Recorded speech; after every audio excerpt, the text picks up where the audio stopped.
राजस्थान की महत्वपूर्ण परियोजनाएं 6-7 क्लासेस में हम लोगों ने इसे अच्छे ढंग से पढ़ा है। अब हम लोग हाफ एन आवर के अंदर, घंटे भर के अंदर अंदर अपन लोग इन सारी चीज़ों को एक बार क्विक रिवीजन कर लेते हैं। मैंने उसमें आपके जो है उसके अंदर भी रिवीजन क्लासेस के रूप में मेंशन्ड भी कर दिया है क्लास के अंदर, तो आपको कोई दिक्कत नहीं होगी। देखो, हमने देखा कि जो परियोजनाएं हैं उनका कई उद्देश्य होता है। उनमें से यदि देखोगे तो अलग अलग परियोजनाएं हैं, जिसमें से हम राजस्थान के कॉन्टेक्स्ट में पढ़े तो सिंचाई के संदर्भ में ज्यादा देख रहे हैं, या पेयजल के रूप में, या जैसे जल विद्युत वगैरह। तो उसमें राजस्थान के अंदर देखोगे तो अलग अलग परियोजनाएं, उसमें भूमिका देखोगे सिंचाई वगैरह में तो नलकूप है, इनसे सिंचाई होती है। राजस्थान में कुओं से सिंचाई होती है, राजस्थान में नहरों से सिंचाई होती है, तालाब से होती है, अन्य जैसे खड़ी है, नाडी है, या जो परंपरागत हमारे जो सिंचाई के साधन थे उनसे भी सिंचाई होती है। उसमें सबसे ज्यादा, कई बार ये एग्जाम में क्वेश्चन पूछा गया, आरएस में तो नहीं लेकिन बाकी एग्जाम में ये क्वेश्चन पूछा गया है कि राजस्थान के अंदर जो सिंचाई होती है उसमें सबसे ज्यादा योगदान किसका है। तो नलकूप एवं कुओं का एकदम ये साथ में ही दिया रहता है ऑप्शन। कुएं एवं नलकूप का कंट्रीब्यूशन या योगदान सर्वाधिक है राजस्थान के अंदर, यदि सिंचाई की दृष्टि से देखा जाए तो नलकूप से जो राजस्थान में सिंचाई होती है लगभग 42% एरिया पर होती है, और कुओं से जो सिंचाई होती है राजस्थान में लगभग 24%। तो इस तरीके से आप देखो लगभग 66, यानी राजस्थान के 2/3 हिस्से में प्रमुख भूमिका किसकी है, नलकूप और कुओं की है। उसके बाद योगदान है नहरों का, फिर तालाब का, और फिर बाकी चीजों, यानी इनमें सब में देखा जाए कभी आपको असेंडिंग एंड डिसेंडिंग ऑर्डर में, तो आपको ध्यान रख लेना है कि सबसे, यदि नलकूप और कुएं अलग कर दिया जाए तो फिर नलकूप के बाद में नहरें आ जाएंगी, अदरवाइज ये साथ रहता है नलकूप और कुएं। तो सबसे ज्यादा सिंचाई किन से, कुएं और नलकूप से।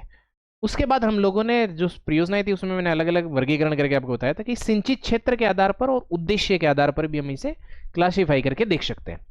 जैसे सिंचित क्षेत्र के आधार पर कि कितना क्षेत्र सिंचित है, इस आधार पर भी हम लोग परियोजनाओं को वर्गीकृत कर सकते हैं। जैसे वृहद सिंचाई परियोजनाएं हो गई, मध्यम सिंचाई परियोजना हो गई, और लघु सिंचाई परियोजनाएं हो गई। जो वृहद सिंचाई परियोजना है 10,000 हेक्टेयर से ज्यादा क्षेत्र को यदि सिंचित करने वाली है तो उसे वृहद सिंचाई परियोजना बोलेंगे। यदि उसका सिंचित क्षेत्र 2,000 हेक्टेयर से 10,000 हेक्टेयर के बीच में तो उसे मध्य सिंचित सिंचाई परियोजना बोलेंगे, और यदि 2,000 हेक्टेयर से कम है तो उसे लघु सिंचाई परियोजना बोलते हैं ना, लघु सिंचाई परियोजना। अब इसी तरीके से यदि अपन देखें तो बहुउद्देशीय परियोजनाओं के कई उद्देश्य हो सकते हैं, लेकिन हम राजस्थान के कॉन्टेक्स्ट में जैसे कई उद्देश्य क्या हो सकते हैं भाई, जैसे बाढ़ नियंत्रण भी एक उद्देश्य हो सकता है। बनाई गई ना कई राजस्थान में ऐसी, भारत के अंदर ऐसी परियोजनाएं जिनका उद्देश्य बाढ़ नियंत्रण था, लेकिन राजस्थान के अंदर कहाँ बाढ़ आएगी। तो राजस्थान के यदि कॉन्टेक्स्ट में बात करें तो जितनी भी बहुउद्देशीय परियोजना है उनका उद्देश्य या तो सिंचाई है, या पेयजल है, या विद्युत उत्पादन या ऊर्जा उत्पादन है।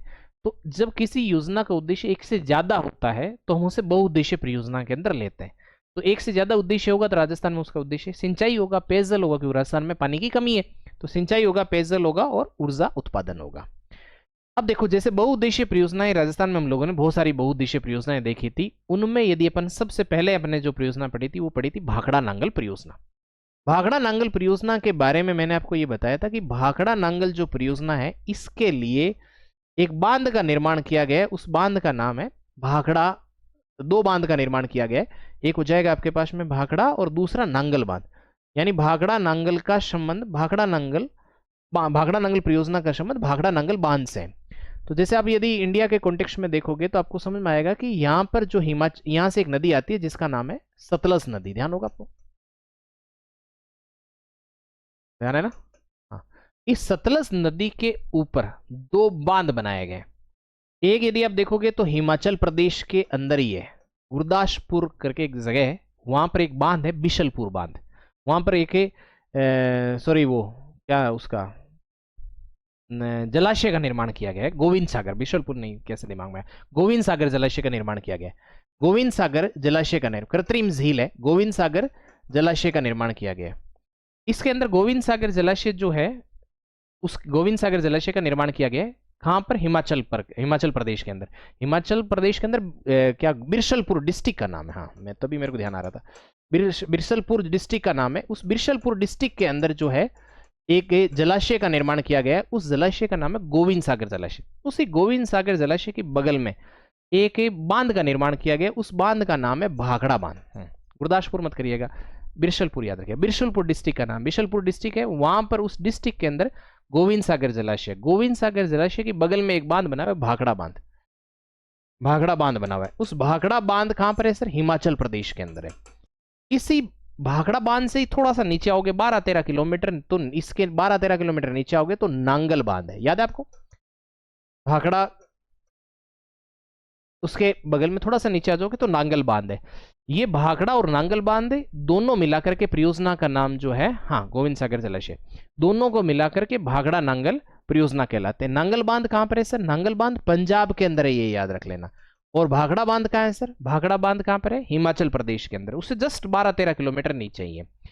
अब यदि ये भाखड़ा नांगल परियोजना दोनों का संबंध देखा जाए तो चाहे भाखड़ा बांध हो हिमाचल प्रदेश में हो, लेकिन संयुक्त रूप से ये परियोजना जो है वो राजस्थान प्लस हरियाणा प्लस पंजाब की संयुक्त परियोजना है। आप ये ध्यान रखना है, मैंने पहले भी बताया आपको कि इसके अंदर आपको ये ध्यान रखना है कि इसमें हिमाचल प्रदेश का योगदान नहीं है। हाँ, भाखड़ा बांध हिमाचल प्रदेश में ही बना हुआ है, सतलज नदी पर ही बना हुआ है, दोनों ही बांध सतलज नदी पर ही बना हुए हैं। भाखड़ा और नांगल बांध दोनों का संबंध ही सतलज नदी से। वहां से फिर अपन यदि आगे देखेंगे तो ये भाखड़ा और नांगल बांध है, इन्हीं से जो परियोजना का संबंध है वो भाखड़ा नांगल परियोजना के रूप में जानते हैं। ये बहुउद्देशीय परियोजना है और इसमें कंट्रीब्यूशन किस किस का है सर? राजस्थान, पंजाब और हरियाणा तीनों राज्यों का इसके अंदर योगदान है। ये बात आपको दिमाग में रखनी है। किसकी बात कर रहे थे हम लोग? भाखड़ा नांगल परियोजना की। अब देखो इस पे एक भाखड़ा बांध है, कहां पर है सर? भाखड़ा बांध हिमाचल प्रदेश के अंदर है, ये हम लोगों ने देख लिया। नांगल बांध इससे 12-13 किलोमीटर नीचे सतलज नदी के ऊपर है, ध्यान रख लेना है। नांगल बांध इससे कहां पर है सर? ये पंजाब के अंदर है। किन की संयुक्त परियोजना है सर? ये राजस्थान, पंजाब, हरियाणा तीनों की संयुक्त परियोजना है। लेकिन इनमें से यदि आप कंट्रीब्यूशन देखोगे, राजस्थान प्लस पंजाब, इसमें हिमाचल का कोई लेना देना नहीं है, ये बात याद रखना। इस परियोजना में जैसे जो विद्युत उत्पादन वगैरह होता है उसमें राजस्थान का योगदान 15.22% है। ये सब बताया हुआ आपको। 15.22% जो है, 15.22%, 15.22, 15.22% कॉन्ट्रीब्यूशन, योगदान जो है राजस्थान के। भी कई बार पूछते भी है कि इसमें राजस्थान की भागीदारी कितनी है भाखड़ा नांगल परियोजना में, तो 15.22% है। अब इसमें जो नीचे नांगल बांध बना है, इसी नांगल बांध से कुछ नहरें निकाली गई है, जिसके अंदर जैसे बिस्त दोआब नहर निकाली गई है और भाखड़ा नहर निकाली गई है। इस बिस्त दोआब नहर से जो लाभ होता है वो पंजाब को होता है, और यहां से एक नहर दूसरी निकाली गई है जिसे भाखड़ा नहर कहते हैं, ये नांगल बांध से निकाली गई है। वैसे नांगल बांध का ही ज्यादातर प्रयोग किया जा रहा है सिंचाई वगैरह के लिए, तो उसका लाभ पंजाब, हरियाणा और राजस्थान तीनों को मिल रहा है। ये ध्यान रखना है कि इस परियोजना से, भाखड़ा नांगल परियोजना से राजस्थान का सर्वाधिक लाभान्वित जिला कौन सा है? तो सर्वाधिक लाभान्वित जिला हनुमानगढ़ है। तो क्या ध्यान रखना है भाखड़ा नांगल परियोजना की? सतलज नदी पर है। सतलज नदी जो है हिमाचल प्रदेश में प्रवेश करती है, वहां पर इसके पीछे गोविंद सागर जलाशय बनाया गया। गोविंद सागर जलाशय के बगल में भाखड़ा बांध बनाया गया। भाखड़ा बांध से नीचे 12-13 किलोमीटर नीचे नांगल बांध बनाया गया, और इस परियोजना में राजस्थान, हरियाणा, पंजाब का भागीदारी है, हिमाचल प्रदेश की भागीदारी नहीं है।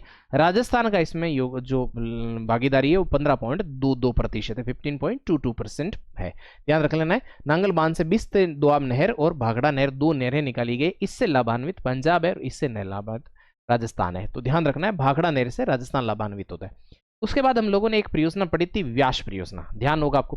व्यास परियोजना का संबंध व्यास नदी से है, और ये भी, इसका संबंध भी कहां से? हिमाचल प्रदेश से है। ये परियोजना भी मैंने आपको कहा था कि राजस्थान, याद आ रहा होगा आपको, राजस्थान प्लस हरियाणा और प्लस पंजाब जो है, इनकी संयुक्त परियोजना है, राजस्थान, हरियाणा और पंजाब। इसके ऊपर ही व्यास के अंदर देखोगे तो हिमाचल प्रदेश के अंदर ही दो बांध बने हुए हैं इस नदी के ऊपर। एक का नाम है पोंग बांध, एक का नाम पड़ो बांध। और मैंने कहा कि इसमें भागीदारी किसकी? राजस्थान, पंजाब, हरियाणा की भागीदारी।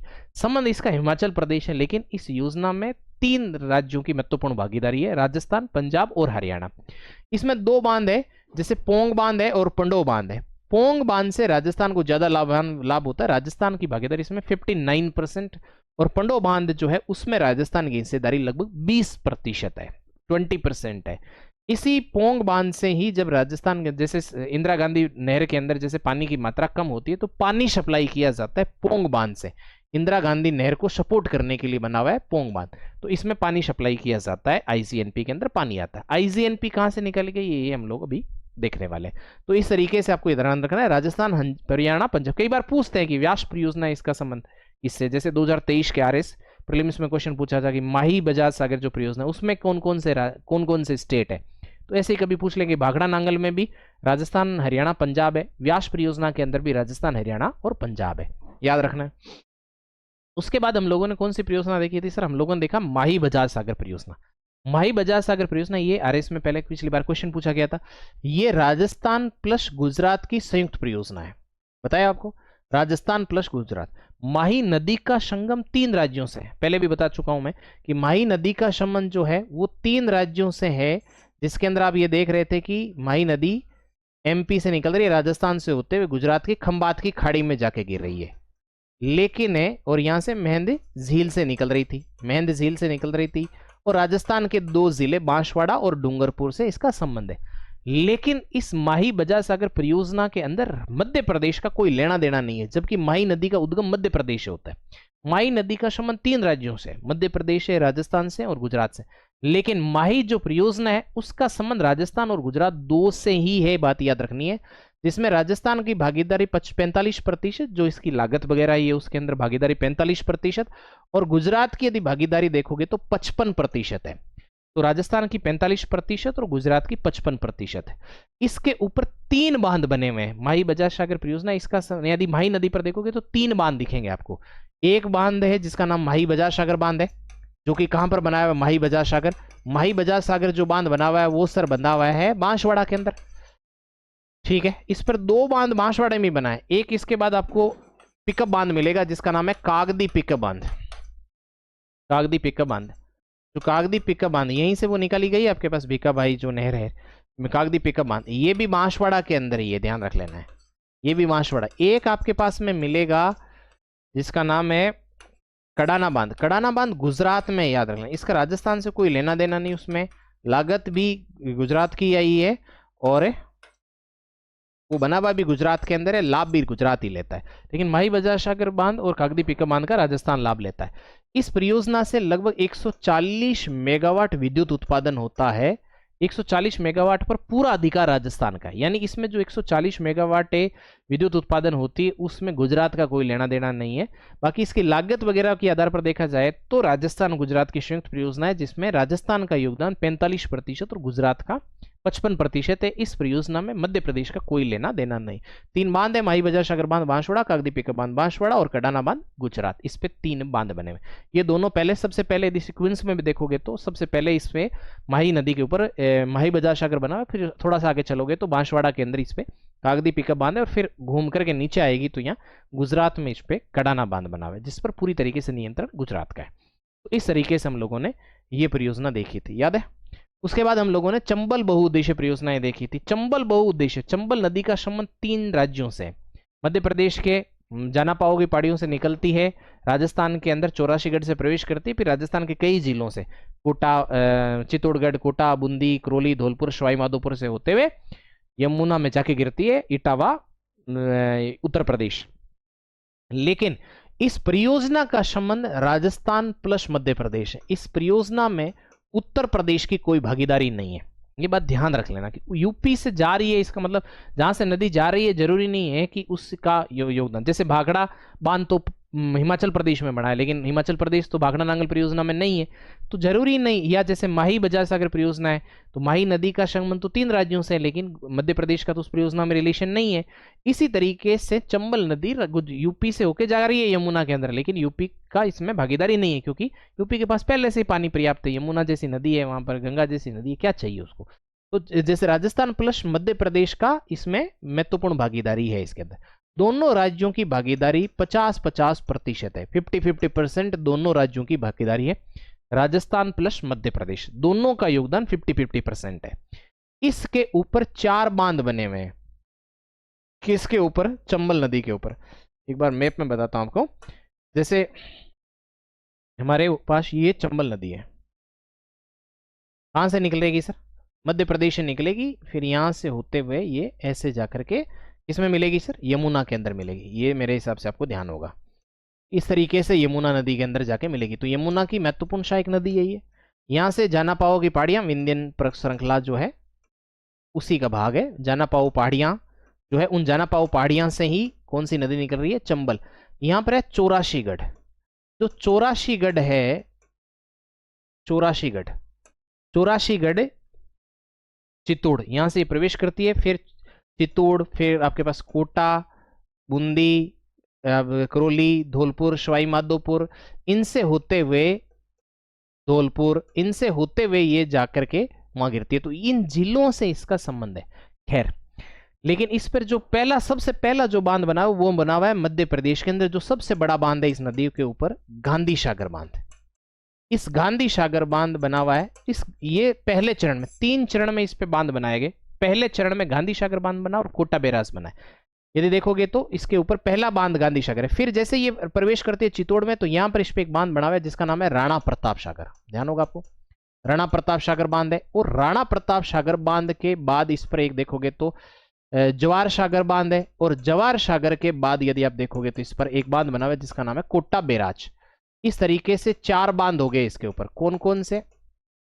एक हो गया हमारे पास सबसे पहले गांधी सागर, जो कि मध्य प्रदेश के अंदर है। 3 बांध राजस्थान में, 4 बांध है इस पे, 3 मध्य प्रदेश में, एक मध्य प्रदेश में, 3 राजस्थान में।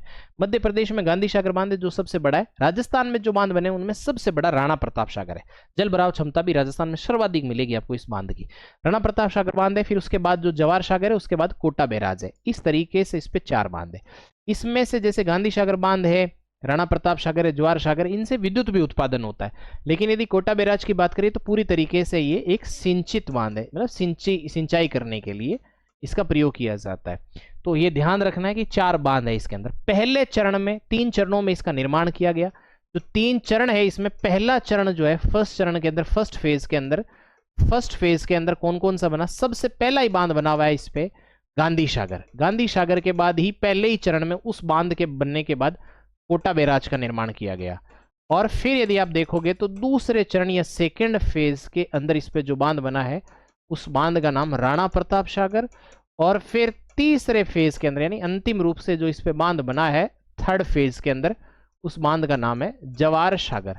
राजस्थान के अंदर जो इस नदी पर जो बांध बना है सबसे बड़ा बांध राणा प्रताप सागर है, रावत बाटावाला और वो जो क्षेत्र है। तो यदि आप विद्युत की दृष्टि से देखोगे तो गांधी सागर, राणा प्रताप सागर, जवार सागर, इसका संबंध विद्युत उत्पादन से नहीं है। कोटा बैराज का ध्यान रख लेना है। तो इस तरीके से इस पे ये 4 बांध बने हुए हैं। सीक्वेंस क्या थी और किस किस तरीके से बने हुए, ये सारी बातें मैंने आपको एक क्विक रिवीजन के माध्यम से बता दी। अब जैसे देखो गांधी सागर है, इससे लगभग 115 मेगावाट विद्युत उत्पादन। राणा प्रताप सागर तो 172 मेगावाट, जवार सागर तो 99 मेगावाट, टोटल 386 मेगावाट विद्युत उत्पादन इस परियोजना से होता है। उसमें यदि देखोगे तो राजस्थान प्लस मध्य प्रदेश का योगदान, जो राजस्थान प्लस एमपी का योगदान लगभग 50-50%, तो 50-50% की योजना है दोनों की। तो 193 मेगावाट विद्युत उत्पादन का लाभ राजस्थान लेता है और 193 मेगावाट का ही लाभ कौन लेता है? मध्य प्रदेश लेता है। तो ये राजस्थान और मध्य प्रदेश की संयुक्त परियोजना है, ध्यान रख लेना है। इस पे जैसे आप देखोगे तो कोटा जो आपके बैराज है, यहां से कुछ नहरें भी निकाली गई है, बाईं तरफ भी निकाली गई है, दाईं तरफ भी निकाली गई। जो बाईं तरफ नहरें निकाली गई है उसका लाभ कोटा और बूंदी को मिलता है। जो दाईं तरफ से नहर निकाली गई उसका लाभ कोटा, बारां और मध्य प्रदेश को इसका लाभ मिलता है। जिसके अंदर देखोगे तो 14 नहरें निकाली गई है दाईं तरफ से। दाईं तरफ से जो 14 नहरें निकाली गई उनमें से 8 का संबंध राजस्थान से है और 6 नहरों का संबंध मध्य प्रदेश से। इस तरीके से हमने देखा कि 14 नहरें इस पर है टोटल। ये सारी बातें हम लोगों ने पहले कर ली है। फिर हम लोगों ने बात करी थी गंग नहर परियोजना की। मेरे हिसाब से आपको याद आ रहा होगा कि राजस्थान की पहली बहुउद्देशीय नहर परियोजना है ये गंग नहर परियोजना। इस गंग नहर परियोजना का निर्माण 1922 से, ये एग्जाम में आरएस में क्वेश्चन भी पूछा गया है, ये पूछा गया 2010 के आसपास, 1922 से 1927 के मध्य इसका निर्माण किया गया था।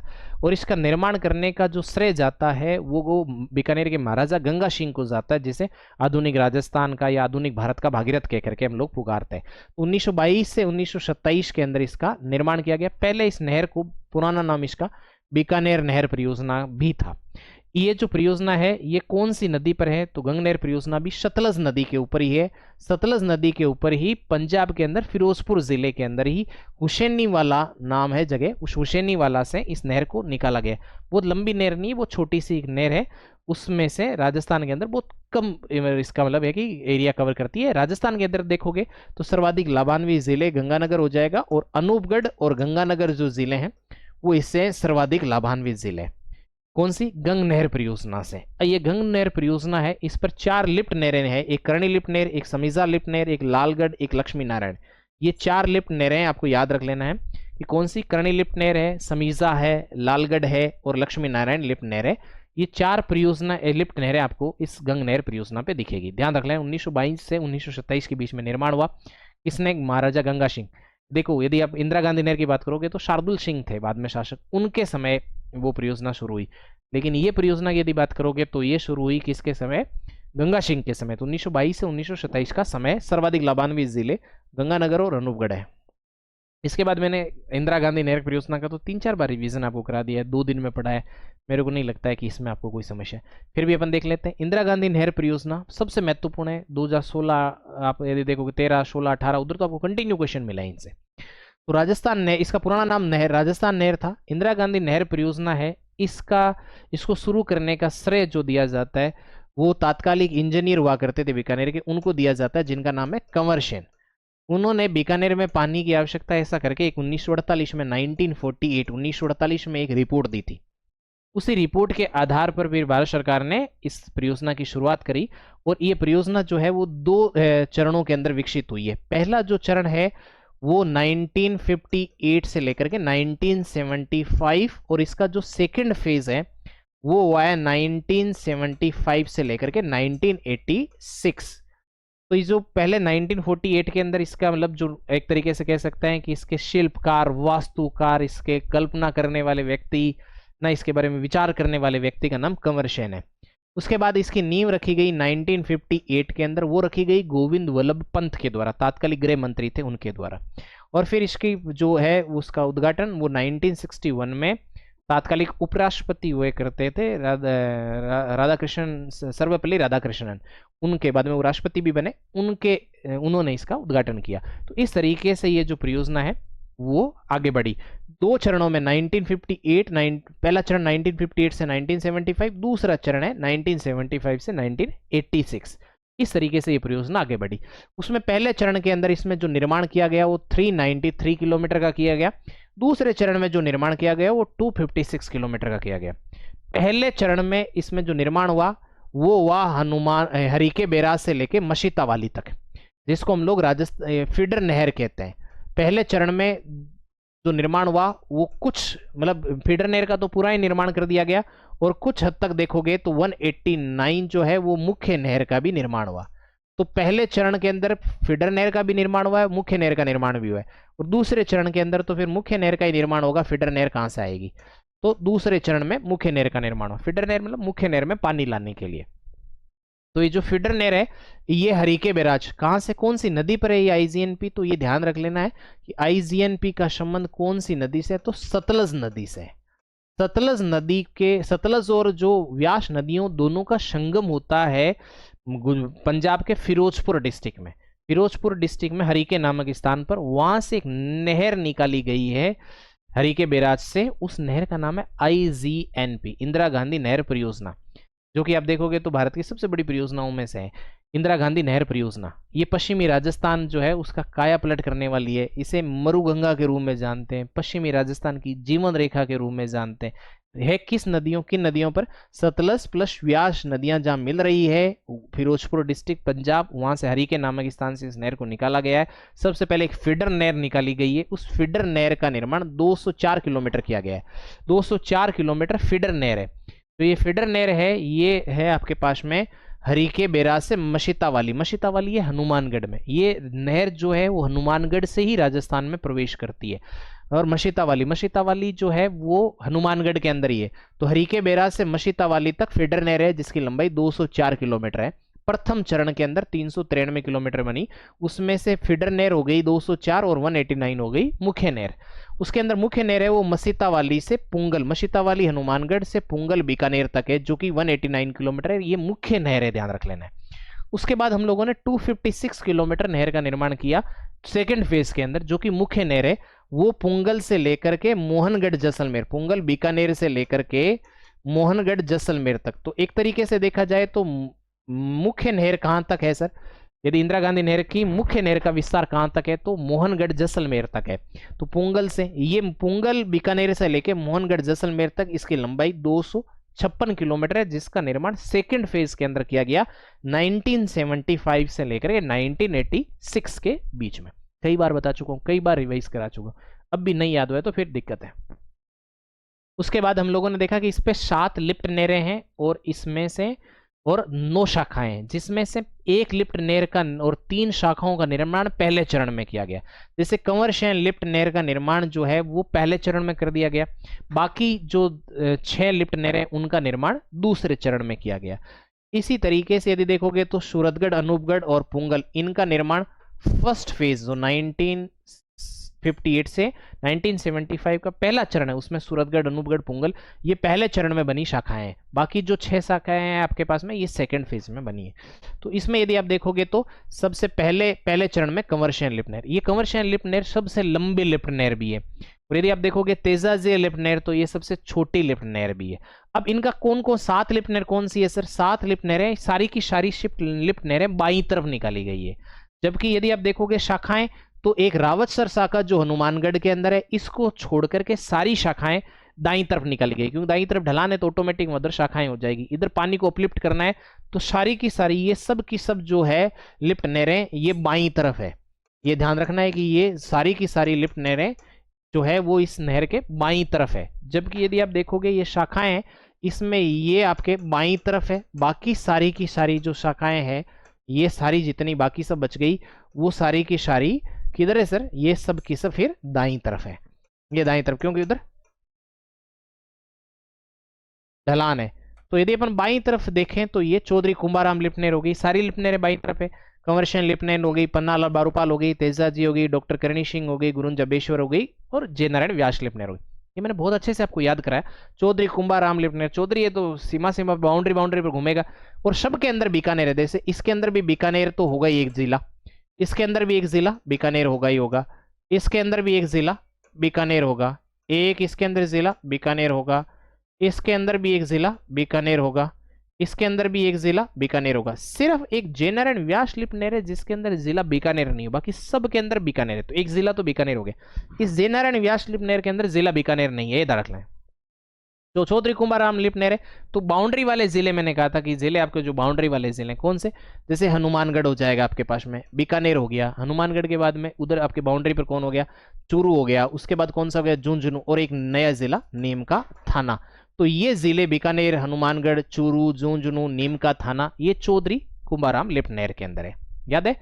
हाँ अच्छा, राजेश जी कह रहे हैं सर ऑफलाइन क्लास होती तो मैं पूरी सुना देता। बहुत बढ़िया।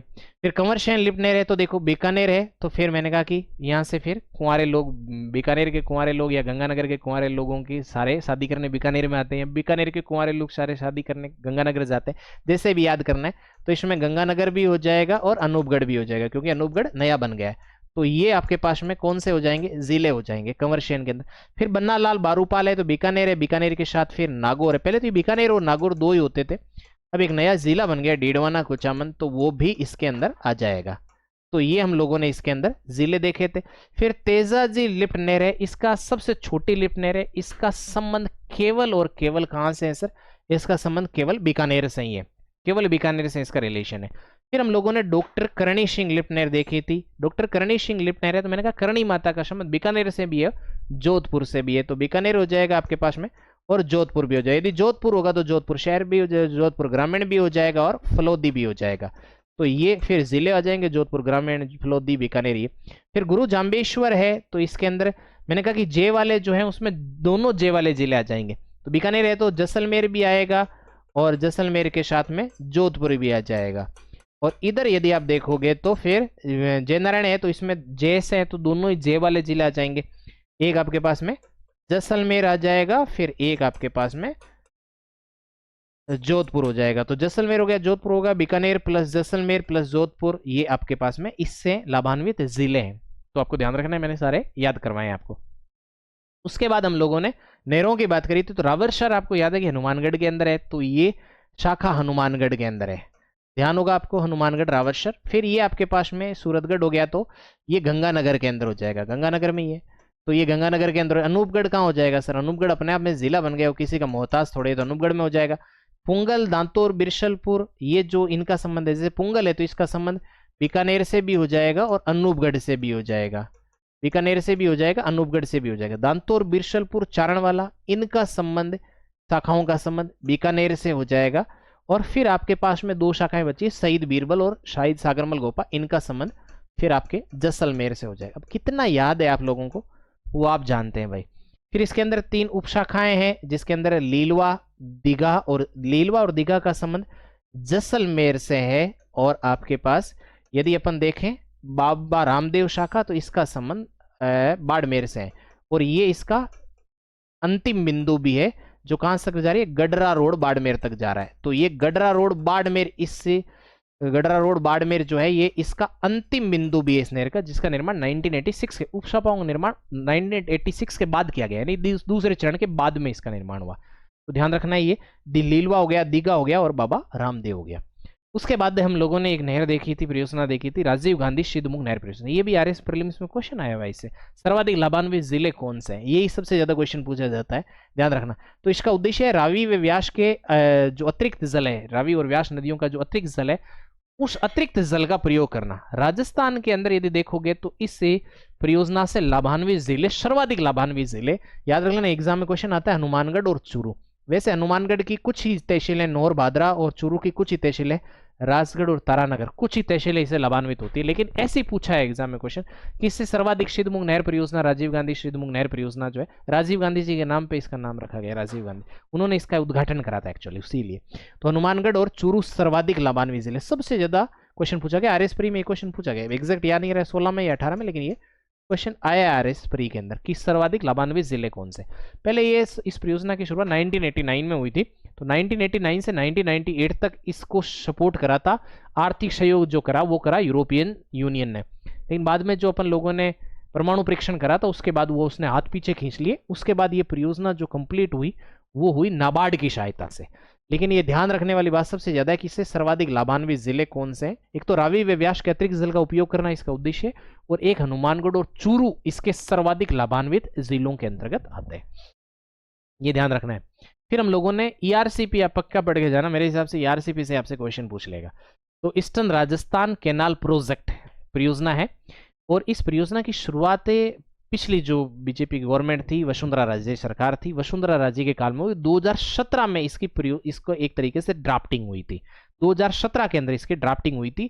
इसका उद्देश्य क्या रखा गया था, इसका उद्देश्य रखा गया था कि मानसून के समय में चंबल की जैसे सहायक नदियां हैं, जैसे पार्वती, कालीसिंध, कुन्नू, मेज, ये जो सहायक नदियां हैं, इनका जो अतिरिक्त पानी है, उस अतिरिक्त पानी को बनास और उसकी सहायक नदियां जैसे गंभीरी, मोरेल आदि, इन जो कम पानी वाली नदियां हैं, उनके अंदर इससे मानसून के समय में इनमें पानी डाला जाए, ताकि इस पूर्वी राजस्थान जो है इसको पेयजल भी उपलब्ध हो सके। जिस तरीके से पश्चिमी राजस्थान के लिए इंदिरा गांधी नहर परियोजना, उसी तरीके से पूर्वी राजस्थान के काया पलट करने वाली नहर परियोजना ईआरसीपी है, जिसे हम लोग संशोधित पीकेसी परियोजना भी बोलते हैं। पार्वती, कालीसिंध और चंबल, ध्यान रख लेना, इसके लिए शब्द प्रयोग किया जाता है संशोधित, बताया वैसा मेरा ये संशोधित पीकेसी। पीकेसी का मतलब पार्वती, कालीसिंध और चंबल। पार्वती, कालीश, पीकेसी का मतलब भी पूछ लेगा आपसे कभी, तो परवन मत कर देना, पार्वती, कालीसिंध और चंबल है, ध्यान रख लेना। इसमें सबसे अभी क्वेश्चन जो इस पे आएंगे ना, वो बहुत मुश्किल नहीं आएंगे, आसान क्वेश्चंस आएंगे, लेकिन क्वेश्चंस पूछेगा क्योंकि एग्जामिनर को स्कोप मिल जाता है, कोई नई चीज होती है। तो पार्वती, कालीसिंध और चंबल, इसमें पार्वती, कालीसिंध, कुन्नू, कुल, मेज आदि का पानी है वो इस बनास, गंभीरी, मोरेल आदि नदियों के अंदर डालना, पूर्वी राजस्थान के काया पलट करना। पहले इसके अंदर 13 जिले थे, अब क्योंकि गहलोत साहब ने जाते जाते जिले 50 बना दिए 33 से, तो अब इससे 21 जिले लाभान्वित है। कौन से जिले, तो पूर्वी राजस्थान के लगभग आप जिले लो, 21 जिले हो जाएंगे। जैसे 4 उनमें तो कोई बदलाव हुआ नहीं आपके पास में, जैसे कोटा, बारां, बूंदी, झालावाड़ हो गया। फिर आप अलवर से शुरू करो, अलवर, भरतपुर, करौली, धौलपुर, सवाई माधोपुर, फिर उसी के बगल में गंगापुर सिटी। फिर उसके बाद में यदि आप आओगे तो यदि खैरथल, तिजारा, कोटपुतली, बहरोड, उसके बाद जयपुर, जयपुर ग्रामीण, जयपुर शहरी, दौसा, टोंक, अजमेर, केकड़ी, ब्यावर, ये जो इधर के जो लाभान्वित हो जाएंगे, ये इस तरीके से आपके पास 21 जिले हैं। भीलवाड़ा वाला ये रीजन ना, ये शाहपुरा वाला ये, तो ये इस तरीके से जो पूर्वी अरावली के पूर्व में जो जिले हैं वो इस तरीके से, पहले 13 जिले थे, अब 21 जिले इससे लाभान्वित होंगे, ये आपको ध्यान रख लेना है। 21 जिले लाभान्वित हो जाएंगे इससे, पहले 13 थे, अब 21 जिले होंगे, याद रखना इस तरीके से बात को। उसके बाद देखो, ये इस परियोजना को राष्ट्रीय परियोजना घोषित कर दिया गया। राष्ट्रीय परियोजना का फायदा ये होता है, गहलोत साहब ने के समय काफी ये चर्चा, मेरा 1-2 एग्जाम में क्वेश्चन भी पूछा गया कि ये राष्ट्रीय परियोजना घोषित कर दी गई क्या, नहीं, उस समय नहीं थी।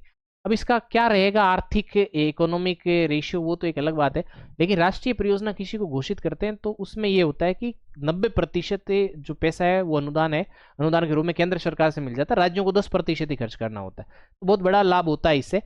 इसमें जब 2017 में इसकी ड्राफ्टिंग की गई तब इसकी लागत 37,250 करोड़ बताई गई।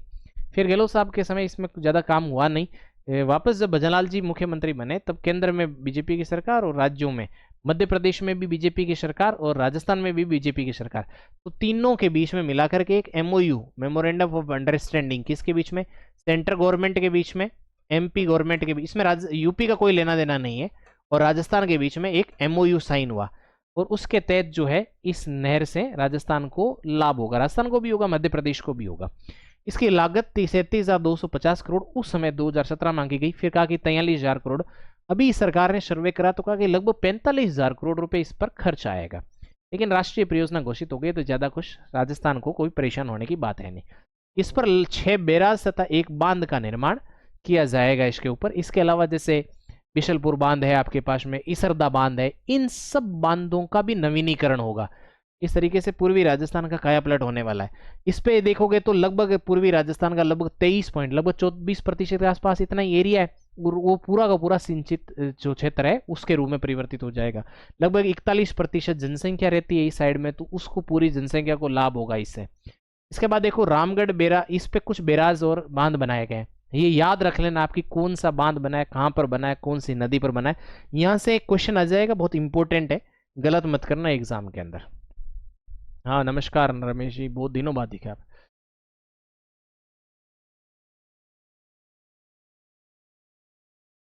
नहर से ही निकली है, जैसे बाबा रामदेव शाखा है वो तो मुख्य नहर से निकली है, मोहनगढ़ से लेके गडरा रोड तक निकाली गई, ठीक है ना। हाँ, अब देखो रामगढ़ बैराज है, ये कुल नदी के ऊपर है, और कहां पर है सर, याद रख लेना, ये एग्जाम में क्वेश्चन आ जाएगा यहाँ से, ये मैच कराने के लिए दे देगा, और इस ये उसमें सूजस वगैरह के अंदर सब में आ गया है। तो कुल नदी के ऊपर है, 12 के अंदर है रामगढ़ बैराज।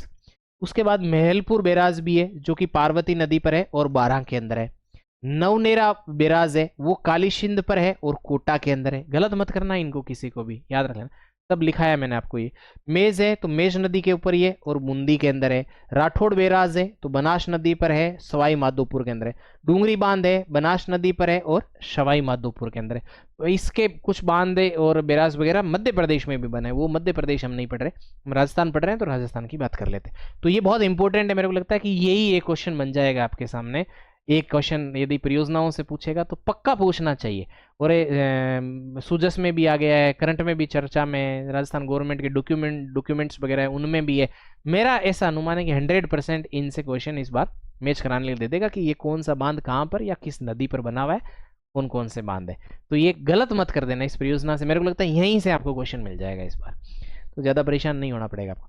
फिर अब इसके बाद देखो, जैसे भजनलाल जी ने 2 बड़ी नहरों का नाम लिया, एक तो ये इसके पास में ईआरसीपी, और एक ये यमुना नहर जो कि ताजेवाला या हथिनी कुंड यमुना नदी पर आधारित है, यमुना नहर है। तो इसमें भी ये, इससे जो लाभान्वित होंगे वो शेखावाटी, ये हरियाणा के हथिनी कुंड या ताजेवाला से एक नहर निकाली जाएगी, पाइप निकाली जाएगी, जिसमें मानसून के समय जो अतिरिक्त पानी आता है, जो बाढ़ वगैरह फ्लडेड हो जाता है यमुना के अंदर पानी, उस बाढ़ के पानी को एक पाइप के माध्यम से ला करके, अब ये बांध वहां पर बनेगा या राजस्थान में ला करके इस पे बांध बनाएगा, इसमें क्लैरिटी नहीं, लेकिन इस पे बांध बनेगा, और फिर उससे कहते हैं कि शेखावाटी क्षेत्र को अधिकतर, तो इसका जो उद्देश्य पेयजल भी है, कुछ सिंचित भी होगा क्षेत्र, तो पेयजल और सिंचाई दोनों के लिए, लेकिन मुख्यतः ये पेयजल परियोजना है जिसका लाभ शेखावाटी क्षेत्र को होगा। शेखावाटी क्षेत्र के अंदर देखोगे तो पहले 3 जिले थे, अब 4 कर लो आप।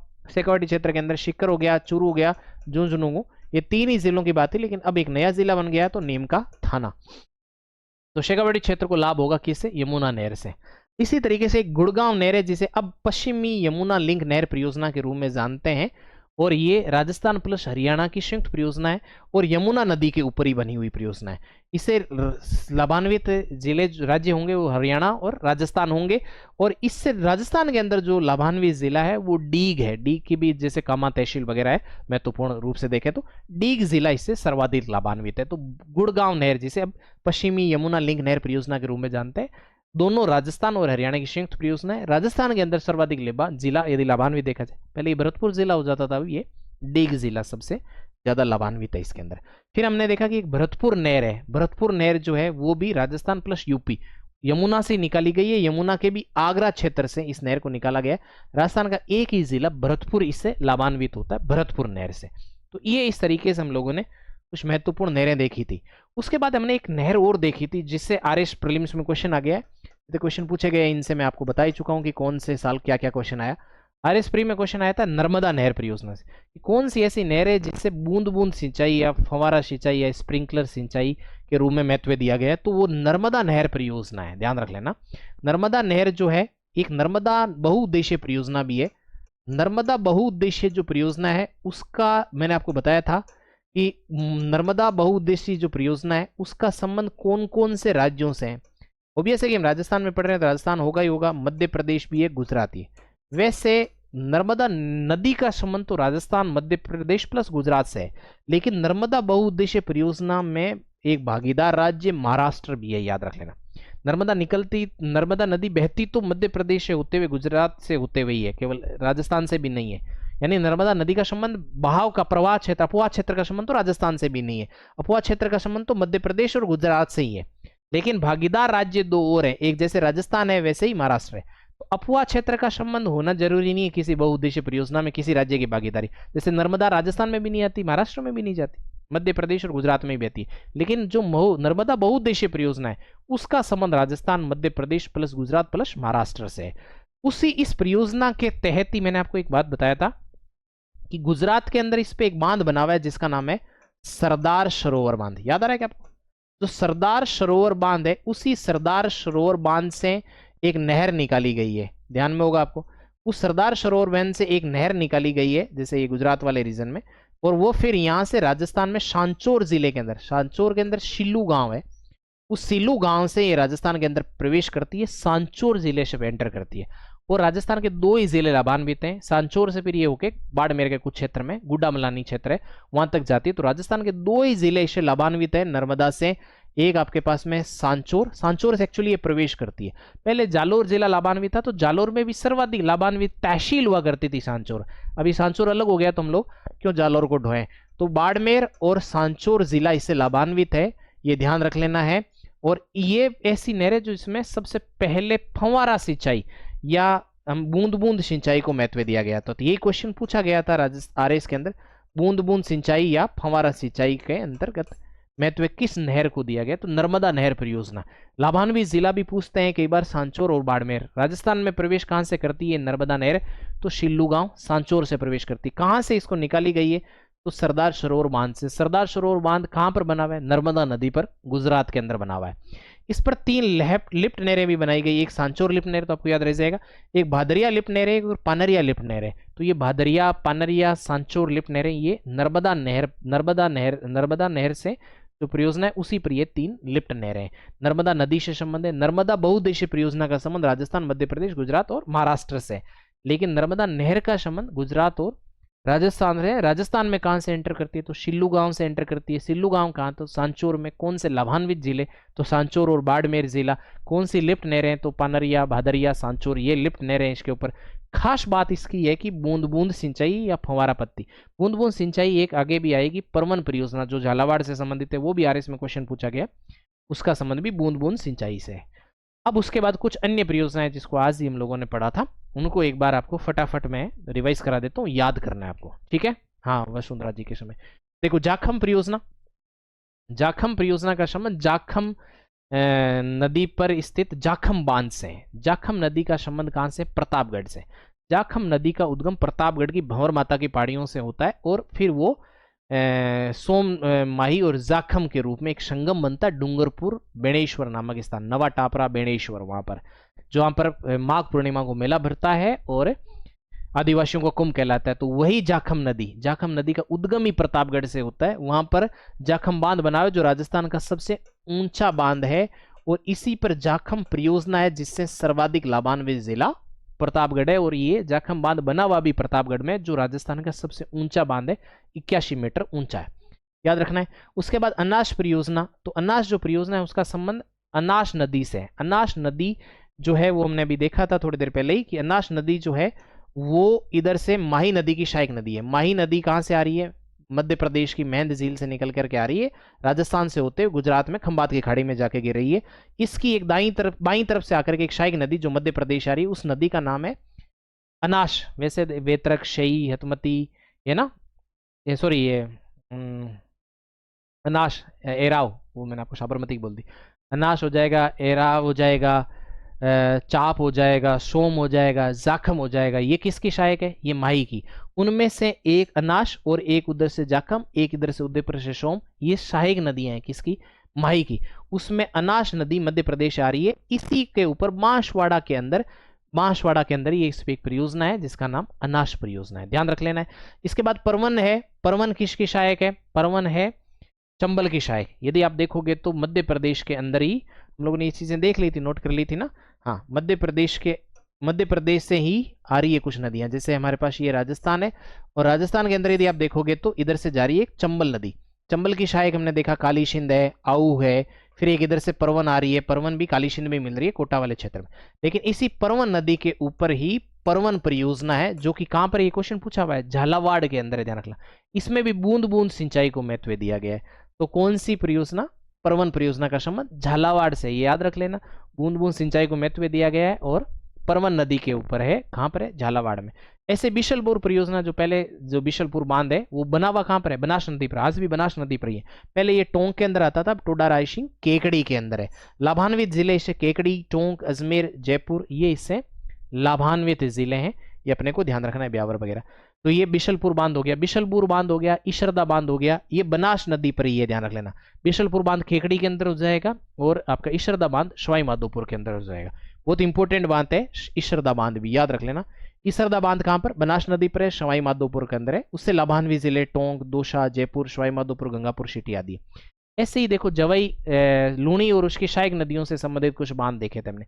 एक तो लूनी नदी के ऊपर जो है वो जसवंत सागर बांध है, पिचियाक बांध जिसको बोलते हैं हम लोग, जोधपुर ग्रामीण के अंदर है।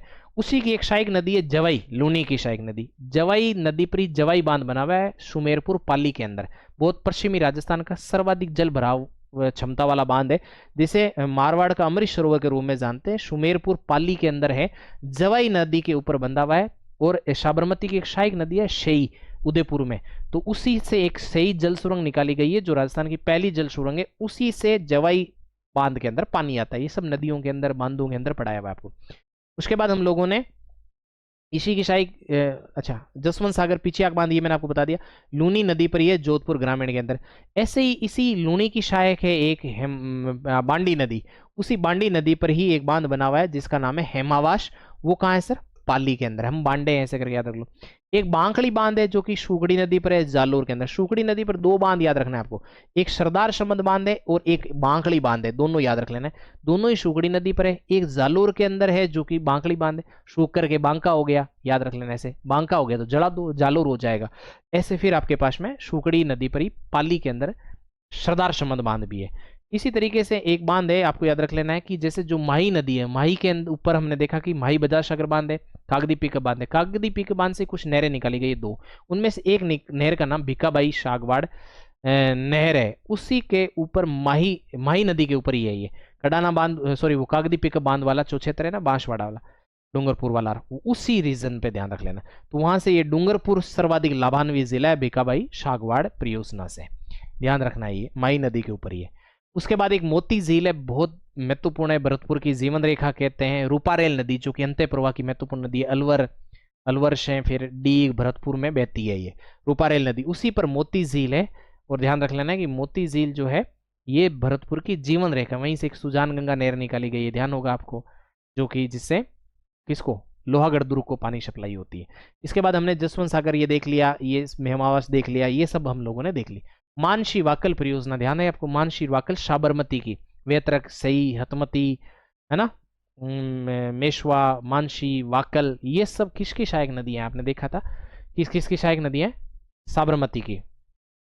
याद है क्या आपको? ये कुछ भी याद नहीं है सर, क्या करना है हम लोगों को याद बात करके, हैं? साबरमती की सहायक नदियां याद है क्या आपको? वेत्रक हो गई, शईमती हो गई, हतमती हो गई, मानसी हो गई, वाकल हो गई। मानसी और वाकल नदियां उदयपुर में है इनका संबंध। और यहाँ पर इस पे देवास परियोजना, देवास जल सुरंग भी है, मैंने आपको पढ़ाया था, राजस्थान की सबसे लंबी जल सुरंग है देवास। उसका संबंध भी मानसी और वाक्कल से है। तो मानसी वाक्कल परियोजना का संबंध उदयपुर से, याद रख लेना, बहुत महत्वपूर्ण है। इसको जैव विविधता वगैरह के अंदर, वन्य जीव अभ्यारण्य वगैरह में भी नाम आएगा वहां पर। अब मैंने आपको दो परियोजनाओं की ओर बात करी थी, एक सोम कागदर, एक सोम कमलांबा परियोजना। तो मैंने कैसे याद कराया आपको कि एक तो सोम नदी पर ही है दोनों, सोम कागदर परियोजना भी और कमलांबा परियोजना भी, दोनों ही सोम नदी पर है, लेकिन एक का संबंध उदयपुर से और एक का संबंध डूंगरपुर से। तो मैंने कहा कि जैसे त्रिवेणी संगम का है डूंगरपुर के अंदर, ये बेणेश्वर बांध, बेणेश्वर नामक स्थान पर त्रिवेणी संगम होता है, सोम जाखम माई। तो त्रिवेणी संगम डूंगरपुर के अंदर ये फेमस। तो सोम कमला अंबा, तीन नाम है, सोम कमला अंबा, तो तीन त्रिवेणी संगम का डूंगरपुर।